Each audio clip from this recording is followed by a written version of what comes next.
Bien, vamos a terminar con la última parte de esta charla sobre lectura crítica de la evidencia y medicina basada en la evidencia y la importancia del conocimiento de este contenido para entender la complejidad de lo que es la actualización de un profesional de salud hoy en día y cómo diferentes aspectos nos hacen que sea necesario el conocimiento de estas áreas para poder entender lo que se publica, lo que se conoce y los nuevos conocimientos en el área biomédica. Habíamos visto como último tema que una de las razones para tener este conocimiento es las mentiras y el fraude que hay en el área de salud, en particular en medicina y en psicología, que dentro de todas las áreas de la ciencia, áreas técnicas, son las dos disciplinas con más fraude. Entonces es necesario poder interpretar correctamente lo que se publica para no caer en publicaciones fraudulentas. Podemos pasar a otra razón y que se relaciona con características estadísticas, ¿no? Esto es lo que es una tabla, solamente a manera de ejemplo, es un ejemplo médico, pero que viene al caso. Esto es una tabla que muestra cuál es el beneficio de un tipo de cirugía, que es la cirugía en la endarterectomía carotidia, es una cirugía en la que se opera la arteria carótida, es la cirugía, por ejemplo, que le hicieron a Menem o a Kirchner en su momento, y es una cirugía que está indicada en pacientes que tienen una estrechez severa, mayor al 70%, y que han tenido síntomas neurológicos a partir de esa estrechez, síntomas neurológicos vasculares. No, el detalle no importa técnicamente, sino lo que importa es que esta tabla muestra cuál es el beneficio de hacer ese procedimiento según qué día de la semana nació cada paciente. Estos son datos obtenidos de un estudio. Y lo interesante de esta tabla, que uno puede pensar a priori que es una tabla ridícula, es que hay ciertos días, es decir, los pacientes que nacieron, por ejemplo, los viernes, los miércoles y los lunes, tienen un beneficio estadísticamente significativo de hacerse endarterectomía en detrimento de los que nacieron otros días. Esto es lo que está representado por cada uno de estos cuadraditos, que son el estimado puntual del beneficio con el intervalo de confianza. Estos son datos, por ejemplo, de un estudio muy grande. Lo que muestra esta tabla es que los datos estadísticos de beneficio de una intervención, en este caso el ejemplo de endarterectomía, pero vale endarterectomía carotídea, pero vale para cualquier otra situación, si uno empieza a revolver los datos de investigación, puede encontrar diferencias estadísticamente significativas a favor de cualquier cosa. En este caso, en algo tan ridículo como el día que nació. Por supuesto que el día que nació un paciente no tiene nada que ver en el beneficio de una cirugía, pero yo muestro esta tabla así y da la impresión de que sea estadísticamente significativo, entonces deberían operarse los que nacieron el lunes, el miércoles o el viernes, cuando no es así. Este es otro ejemplo mostrando no el día que nació, sino el bimestre del año, ¿no? Y esto es para mostrar otra situación en la que uno de los factores que pueden hacer sugerir que una intervención tiene un efecto que es verdadero es que haya un gradiente de efecto. Es decir, uno puede esperar que la medicación, por ejemplo, antihipertensiva, tenga más eficacia en términos de reducción del riesgo de eventos vasculares, por ejemplo, ACV, infarto o complicaciones a largo plazo, cuanto más hipertenso es el paciente o cuanto más desciende la presión arterial en la medicación. Es decir, a medida que el paciente es más hipertenso o la medicación baja más la presión, el efecto a largo plazo va a ser mayor. O sea, los pacientes que tienen más hipertensión se van a beneficiar más de los que tienen hipertensión leve. Entonces hay como un gradiente. A medida que el paciente tiene más hipertensión o menos hipertensión, hay mayor beneficio o menos beneficio respectivamente. Entonces el gradiente de efecto es lo mismo pasa, por ejemplo, con el colesterol. Los pacientes que tienen colesterol muy, muy alto, bajárselo se beneficia más de los que tienen apenas elevado. Entonces, el gradiente de efecto es una medida, digamos, que puede ayudarnos a interpretar que esa intervención está teniendo un efecto. Bueno, esto es un ejemplo de un gradiente en el que no tiene ningún sentido el efecto, es decir, según en qué bimestre nació cada paciente, el efecto en la endarterectomía.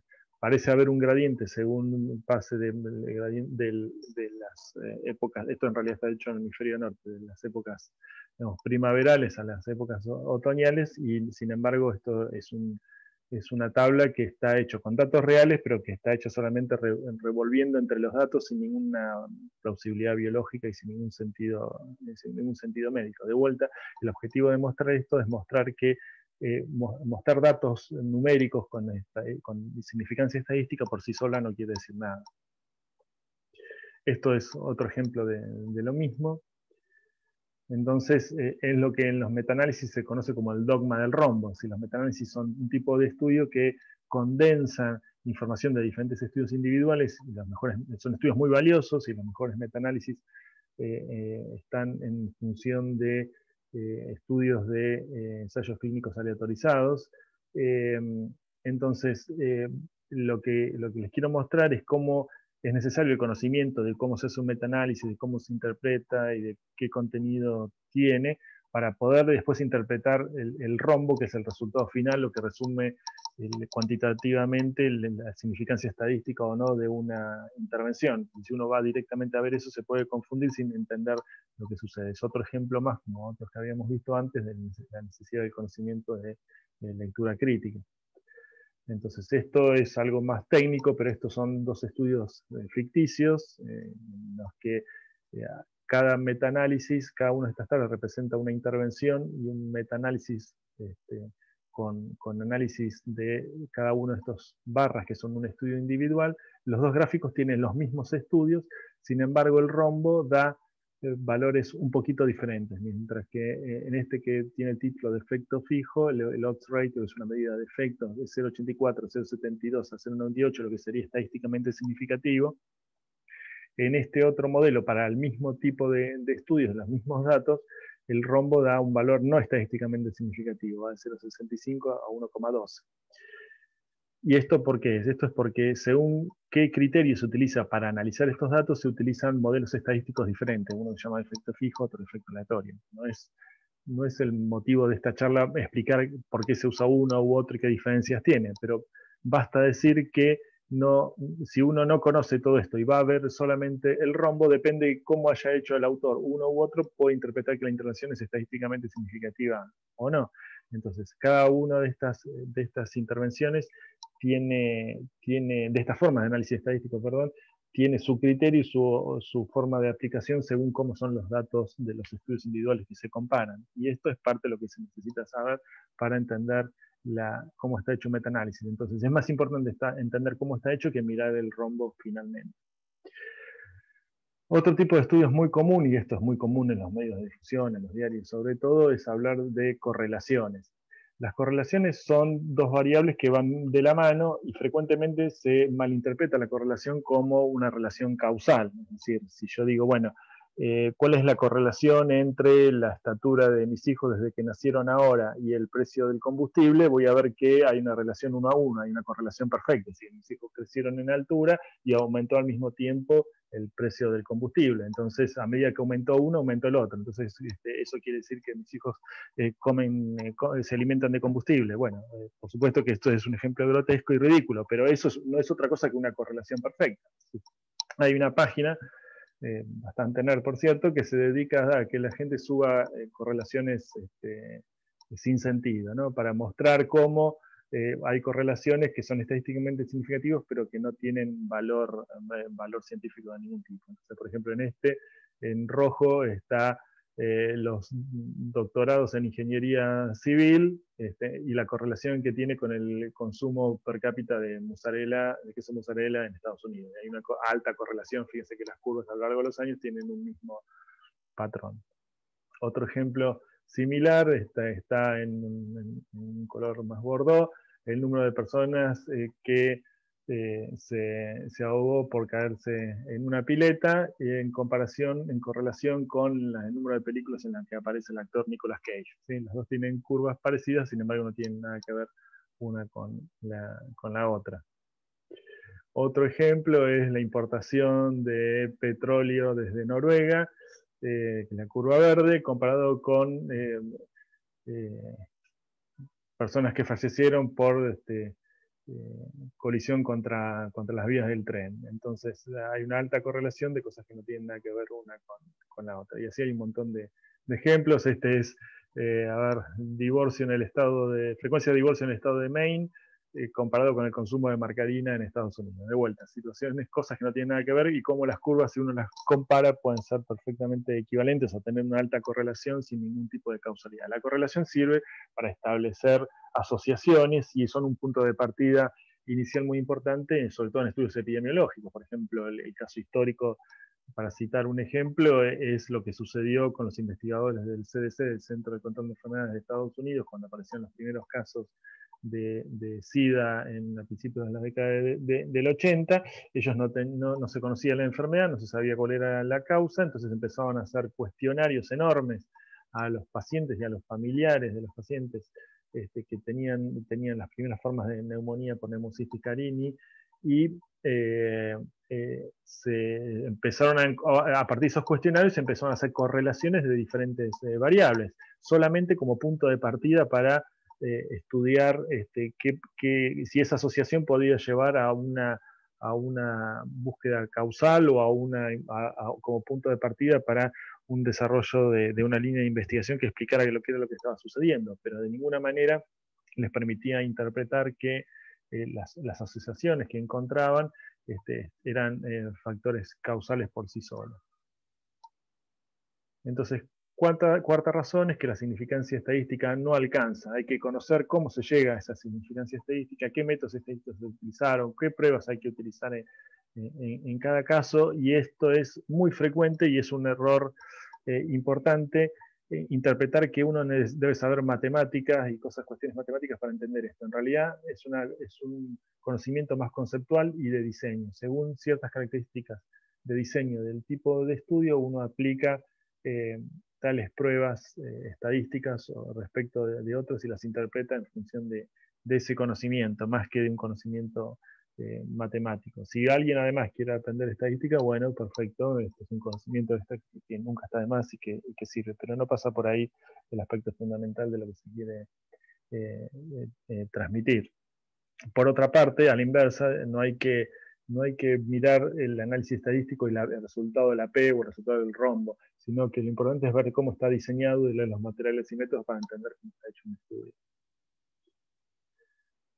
Bien, todo esto que hemos discutido en todas estas charlas es un tema de debate y es un tema de análisis y demás. Uno de los problemas que habíamos mencionado es la enorme cantidad de artículos que se publican, y hace unos años salió esta editorial en la revista Nature, hecha por Ioannidis, que es un discípulo de Sackett, uno de los creadores de la medicina basada en evidencia, y tiene este título contundente: ¿por qué la mayoría de la investigación publicada, los hallazgos de investigación que se publican son falsos? Lo que Ioannidis dice es que hay una redundancia enorme de investigación, por algo que mencionamos en alguna de las presentaciones, que tiene que ver con que hay en las universidades y en las entidades académicas en general se valora el crecimiento académico en función de las publicaciones que hacen los investigadores. Eso ha llevado a que haya una presión constante a publicar, y eso ha llevado a que se publique más de lo necesario, más del conocimiento que se genera realmente.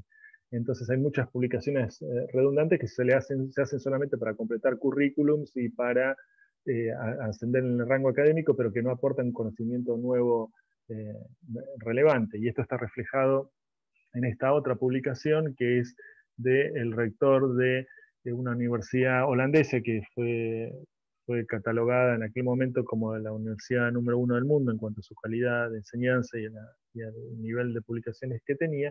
Y él lo que denuncia es que en realidad necesitamos menos publicaciones y una ciencia mejor, es decir, que necesitamos hacer menos publicaciones que están motivadas por estas razones que mencioné, y que se debería lograr que se hagan estudios de calidad, mayores estudios de calidad, que se saque todo el ruido, todos esos millones de artículos que vimos y lo que nos obliga a hacer búsquedas de la información para poder encontrar los artículos relevantes, y de esa manera, precisamente, por un lado, reducir el ruido de la cantidad de publicaciones que existen, y por otro lado, intentar que lo que se publica tenga un impacto relevante.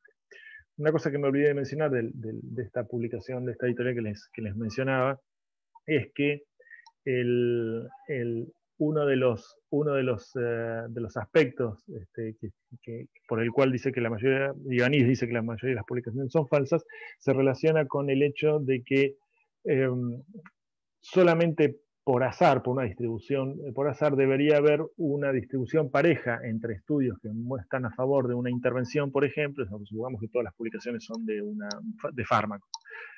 Debería haber, si todo se publica y todo se da a conocer, por azar solamente una distribución en la que se muestre que hay un porcentaje de publicaciones que están a favor de las intervenciones, otro porcentaje que están en contra de las intervenciones, o sea, que no muestran eficacia, y un porcentaje en donde no hay diferencias. ¿Sí? Bien, lo que él dice que es la cantidad de cosas que se publican que están a favor de lo que se estudia es tan grande que eso no hay manera que sea verdad, solamente por azar, por la distribución al azar. Entonces él hace todo un análisis estadístico en el que demuestra que está sobrevalorado,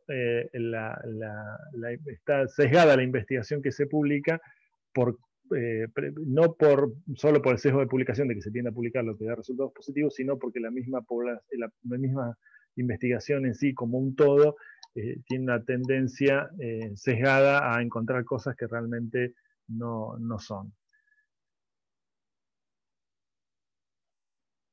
Bien, la importancia de la ciencia básica, en el sentido de que la ciencia básica tiende a mostrar resultados que no necesariamente ofrecen una línea de investigación y que está subpublicado, sobre todo en el área médica.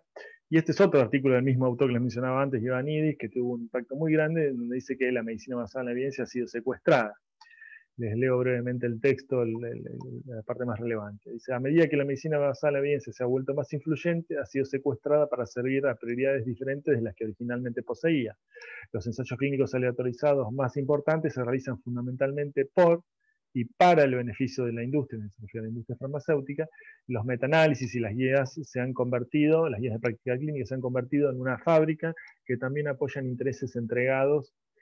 Se refiere de vuelta a la industria farmacéutica, y los recursos están canalizados casi exclusivamente en la investigación de temas de salud de poca relevancia. Lo que denuncia Ioannidis es que el objetivo primario de la medicina basada en evidencia y la lectura crítica es, a partir de un problema real, o sea, un problema de un paciente o un problema epidemiológico, plantear el problema, plantear la pregunta, hacer una búsqueda para responder esa pregunta con la mejor evidencia disponible, y aplicarla, esa mejor evidencia disponible, al paciente individual y solucionar el problema que lo trajo, o solucionar la situación epidemiológica planteada. Digamos, cualquier cosa que se salga de eso no es medicina basada en la evidencia. Como la medicina basada en la evidencia ha ofrecido un conocimiento, una técnica para desarrollar eso, se ha vuelto, digamos, un cliché que decir que algo no está basado en la evidencia, o sobre todo en los congresos o en las reuniones científicas, entonces parece que solamente existe lo que son los ensayos clínicos. Pero los ensayos clínicos, si bien representan el máximo nivel de evidencia para determinar la eficacia de una intervención, por ejemplo de un fármaco, son una parte de la cadena. Si la parte más importante que motiva todo esto es tratar de resolver el problema epidemiológico o un problema clínico específico. Cuando se hacen ensayos clínicos, que insisto, pueden ser de más alto nivel de evidencia, pero lo que lo motiva no son problemas de salud relevantes, sino buscar nichos de drogas o de intervención que tengan después potencial lugar en el mercado sin darle prioridad a los problemas reales, eso no es medicina basada en la evidencia.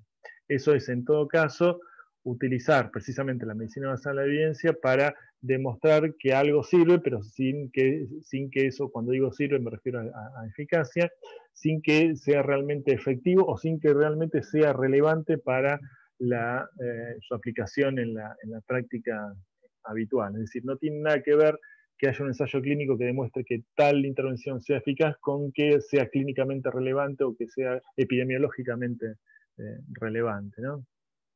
Entonces, un poco esta diapositiva habla de lo que es la diferencia entre el valor y la validez de una investigación. La validez se refiere a cuán bien está hecho. Es decir, un ensayo clínico puede estar perfectamente hecho y poder tener mucha validez, lo que se llama la validez interna, o sea, la calidad de la investigación, y en particular los ensayos clínicos aleatorizados, los que realiza la industria farmacéutica, son de alta calidad, tienen el presupuesto y porque tienen el conocimiento para hacerlo, y son necesarios. Pero eso no tiene nada que ver con el valor de una investigación, que tiene que ver con precisamente lo que mencionaba antes, su alcance epidemiológico, su alcance de salud pública, su alcance en la aplicación en el paciente individual, ¿no? Lo que muestra este chiste que no es tan chiste, es que una clonación puede ser muy buena, como los papeles cortaditos todos iguales, pero es poco serio porque no tiene valor clínico, valor epidemiológico, valor médico. Entonces, la quinta razón es que se pierde de vista el valor, digamos, de lo que se quiere aplicar y la pertinencia de una investigación. O sea, la pertinencia y el valor son dos valores importantes y son valores más generales que están determinados por qué es lo que motiva hacer una investigación y qué es lo que motiva después aplicarla, ¿sí? No solo lo que motiva a la industria farmacéutica, sino motivos de salud pública o médicos de situaciones clínicas reales si lo trasladamos al paciente individual. Por eso las agencias regulatorias o las entidades gubernamentales relacionadas con salud, sea el ámbito que fuere, son importantes para darle prioridad a cuáles son los temas que sí hay que investigar y sobre los que se tiene que poner la lupa. Bien, esta es otra presentación de Ben Goldrake, que pueden tener el link para verlo. Ben Goldrake había mencionado también en la presentación anterior, es un epidemiólogo irlandés que denuncia un poco todo esto. Y para ir resumiendo, les cuento que bueno, la lectura crítica, ¿qué es entonces? La valoración de las pruebas mediante la revisión sistemática de su relevancia y la validez de los resultados para situaciones específicas, insisto, paciente individual o una situación epidemiológica. Como premisas generales es que no hay que creer todo lo que se lee, las revistas médicas reconocidas no son garantía absoluta de que lo que se publica sea certero o las conclusiones que se saquen. Las revistas con revisión por pares son importantes y son revistas en las que antes de publicarse el artículo un experto en el tema revisa el tema. Es una garantía, pero no es una garantía suficiente. O sea, uno tiene que ser el propio revisor. Y recordar los 5 escalones de medicina de la evidencia que mencionaba hace un ratito, que es formular una pregunta contestable, es decir, a partir de un problema, formularse la pregunta, hacer una búsqueda de información con la mejor evidencia, evaluar críticamente esa evidencia, y para eso se necesita saber de medicina basada en la evidencia, individualizar la aplicación, es decir, aplicar en el paciente y evaluar como último paso cómo me va en todo ese proceso, de mi propio desempeño, ¿sí? Entonces, en la práctica médica habitual hay un montón de formas de medicinas, digamos. Está la medicina basada en la evidencia, la medicina basada en la eminencia, es decir, el experto que sabe del tema, el que por experiencia impone su conocimiento, la medicina basada en la vehemencia, el que más grita o el que se impone por autoridad, medicina basada en la elocuencia, es decir, aquel que habla bien y que tiene facilidad para contar algo y parece que eso le da la razón. La medicina basada en la providencia, si pensaba en bases más mágicas y religiosas. La medicina basada en la deficiencia, o en realidad se llama en el nihilismo, es decir, bueno, nada sirve para nada, ese es el otro extremo, así que todo es una gran mentira, que nada sirve para nada y que entonces no hagamos nada. Bueno, ese es un extremo en el que la medicina basada en evidencia no busca no caer. La medicina basada en el nerviosismo, es la medicina defensiva, es decir, hacer las cosas en función de evitar problemas legales. Y la medicina basada en la confianza, que es la medicina, digamos, que se relaciona un poco con la medicina de la eminencia o la vehemencia, es decir, el exceso de confianza que hace creer que se pueden hacer cosas que no están basadas en evidencia, y eso lleva generalmente a sobreactuación y a problemas en los pacientes que están más allá de lo que el paciente tenía realmente.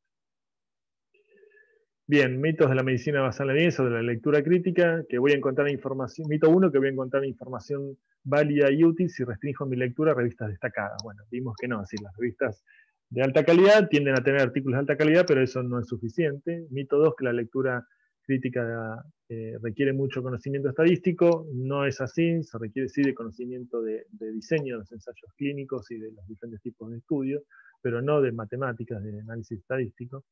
El mito 3 es que es muy difícil de aprender. No es muy difícil de aprender, son esos 5 pasos que mencioné antes, requiere práctica.